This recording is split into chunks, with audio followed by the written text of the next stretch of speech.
Sanctus, Sanctus,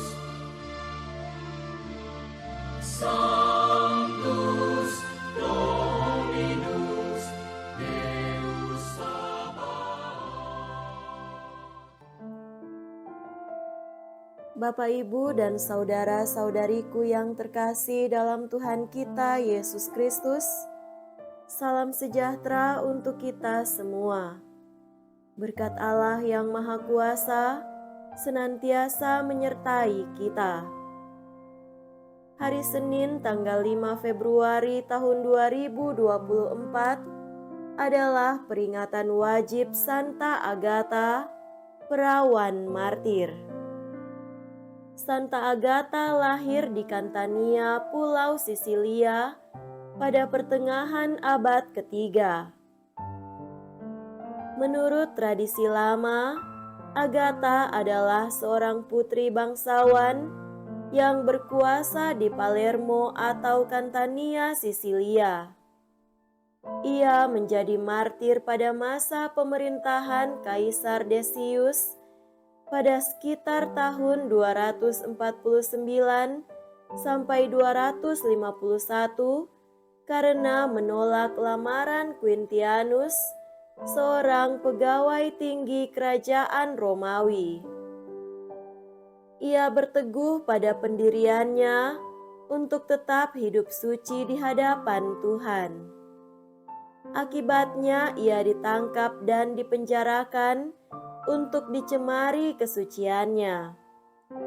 Mereka terus menyiksa Agatha hingga ia menemui ajalnya serta menerima mahkota keperawanan dan kemartirannya pada tahun 250.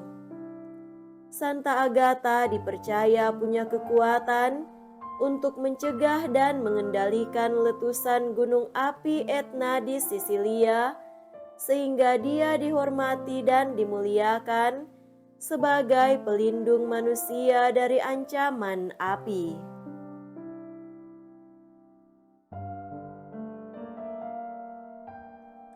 Marilah kita mendengarkan dan merenungkan bacaan-bacaan kitab suci. Bacaan pertama dari kitab pertama Raja-Raja, bab 8, ayat 1 sampai 7, dilanjutkan dengan ayat 9 sampai 13. Setelah rumah Allah selesai dibangun, Raja Salomo memerintahkan para tua-tua Israel dan semua kepala suku, yakni para pemimpin keluarga Israel, berkumpul di hadapannya di Yerusalem untuk mengangkut tabut perjanjian Tuhan dari kota Daud, yaitu Sion. Maka pada hari raya di bulan Etanim, yakni bulan ketujuh, berkumpullah di hadapan Raja Salomo semua orang Israel. Setelah semua tua-tua Israel datang, imam-imam mengangkat tabut itu. Mereka mengangkut tabut Tuhan dan kemah pertemuan serta segala barang kudus yang ada dalam kemah itu. Semuanya itu diangkut oleh imam-imam dan orang-orang Lewi. Sedang Raja Salomo dan segenap umat Israel yang sudah berkumpul di hadapannya berdiri bersama-sama dengan dia di depan tabut itu dan mempersembahkan kambing domba dan lembu sapi yang tidak terhitung dan tidak terbilang banyaknya. Kemudian imam-imam membawa tabut perjanjian Tuhan itu ke tempatnya, yakni di ruang belakang rumah itu, di tempat Maha Kudus, tepat di bawah sayap kerup-kerup. Sebab kerup-kerup itu mengembangkan kedua sayapnya di atas tempat tabut itu, sehingga kerup-kerup itu menudungi tabut serta kayu-kayu pengusungan dari atas.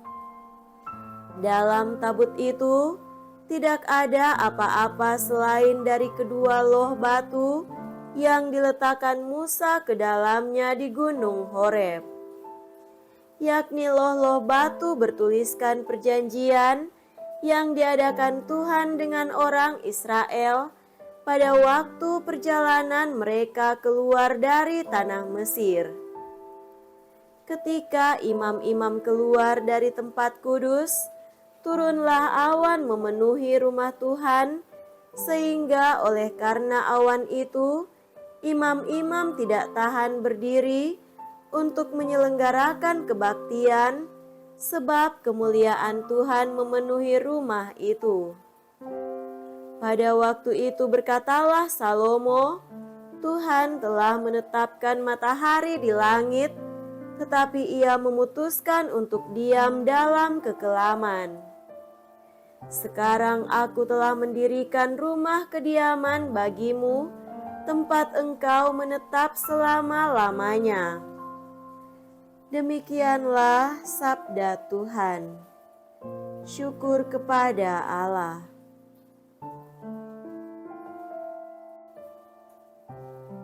Semoga Tuhan beserta kita sekarang dan selama-lamanya. Inilah Injil suci menurut Markus. Dimuliakanlah Tuhan. Injil Markus bab 6 ayat 53 sampai 56.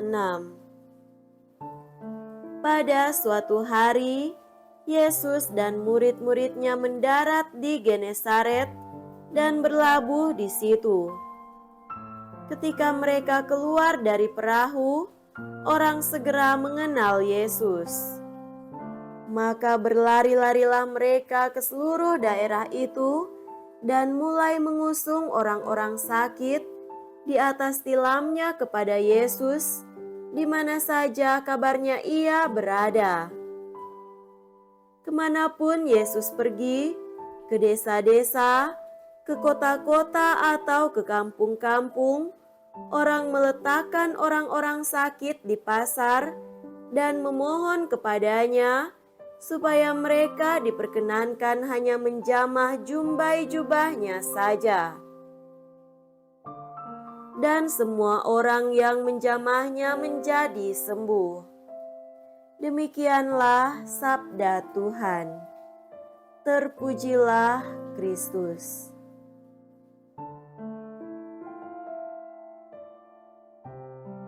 Saudara-saudariku yang terkasih dalam Tuhan kita Yesus Kristus, tema renungan kita pada hari ini adalah setia melakukan perbuatan baik. Kehadiran Yesus di tengah umat manusia sungguh menarik perhatian banyak orang. Rupanya sudah ada banyak cerita tentang dirinya. Karena itu begitu mendengar kedatangannya, orang segera datang mengelilinginya. Di pelbagai tempat di mana Yesus berkunjung, ia mengajar dan melakukan perbuatan-perbuatan baik untuk menolong orang. Yesus mengajar untuk memperbaiki pendapat orang yang keliru atau yang tidak menggambarkan secara benar pribadi Allah.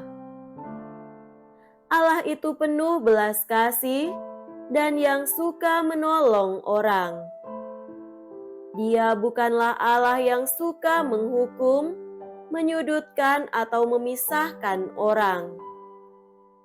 Dia adalah Allah yang suka mengampuni dan yang suka menghidupkan. Karena itu manusia mesti saling mencintai sebagai saudara. Yesus menekankan bahwa Allah yang manusia sembah adalah Allah yang penuh kasih, yang siap sedia menolong orang demi masa depan yang cerah. Karena itu Yesus menekankan dalam pengajarannya agar orang tidak menjadi penyebab sesamanya hilang harapan dan hilang pegangan. Manusia kiranya saling mengasihi karena Allah berkenan pada orang yang mencintai sesamanya seperti mencintai dirinya sendiri. Untuk menguatkan pengajarannya, Yesus senantiasa melakukan perbuatan-perbuatan baik yang bisa dilihat orang. Perbuatan itu dilakukan bukan untuk menonjolkan diri atau kemampuannya, tetapi sebagai sarana agar orang percaya kepadanya. Di sini kita banyak belajar. Manusia tidak boleh tenggelam dalam keakuannya dan kesombongannya, tetapi terbuka kepada orang lain.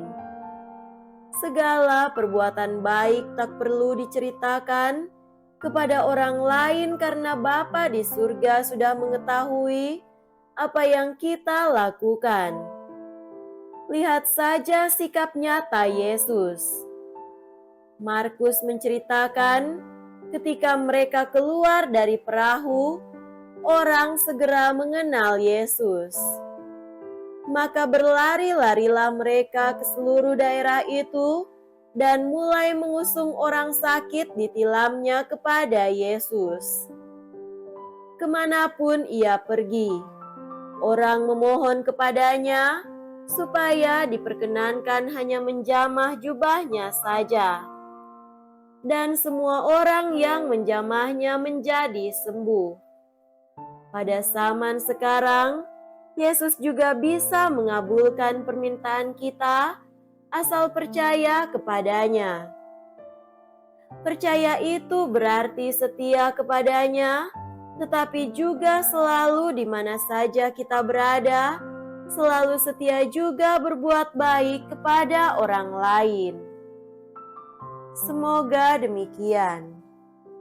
Amin.